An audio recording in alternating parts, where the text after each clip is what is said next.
Hey, how's it going everybody? It's Tanner here and welcome back to a new Ninjago Season 14 discussion video here on the channel. In today's video, we are going to be talking about a possible introduction to the next big Ninjago villain. The big mystery right now in Ninjago is who is exactly the buyer of the Vengestone that the Skull Sorcerer was referring to in Season 13. Now, we really haven't had a situation where Ninjago kind of, builds up upon a major villain, like, drops a little bit of a hint in one season and then executes that hint in another one. There's been a few, examples that I could kind of see for that, but something like this is very interesting and really unheard of in Ninjago. There definitely is somebody playing a bigger role here than the Skull Sorcerer. The Skull Sorcerer was not really anything. I mean, he was still his own villain, but all in all, he was simply just a pawn used by another greater villain to go ahead and get something that villain desired, which of course is Vengestone, which of course, if you don't know, Vengestone is a material in Ninjago that can reduce the effects of elemental powers or even cancel them out entirely. Now, I feel like if we're going to go ahead and talk about another big villain in Ninjago, what exactly could his plan be, especially if it involves Vengestone?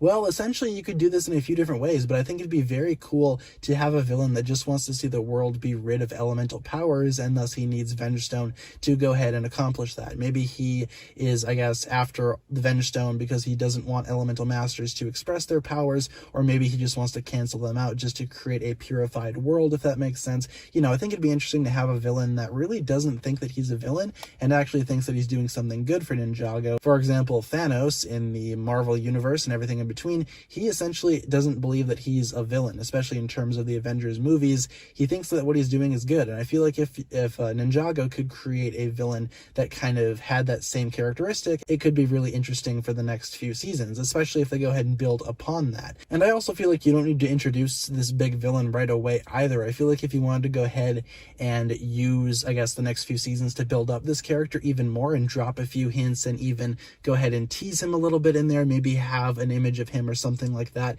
then reveal him in his own big season as, for example, a big event in Ninjago. I feel like that could work too. You don't really have to introduce him next year in Season 14, but Ninjago is definitely building up towards something, and I can't wait to see what exactly it is. And essentially what we're looking at here is the next big villain, the next Overlord. And who exactly could this be? I don't think they're going to go ahead and make it a returning character, so I have a feeling that we're going to be getting a brand new character later down the line that's absolutely amazing to watch and witness, and I hope that his plan involving the Vengestone is explored a little bit more in future seasons before the big reveal and the big final battle against whoever this villain is. So thank you so much for watching this video, guys. Let me know down below in the comments what you think about this. What do you think the villain's plan is, and when do you think we will see this big villain who's after the Vengestone? Leave all your thoughts down below, and I look forward to reading what you guys come up with. With all that being said, be sure to like, comment, subscribe, do all that fun stuff, and check out the links down below in the description for my other forms of social media. As always, big shout out goes out to my Patreon supporters, including once again the marvelous Jan.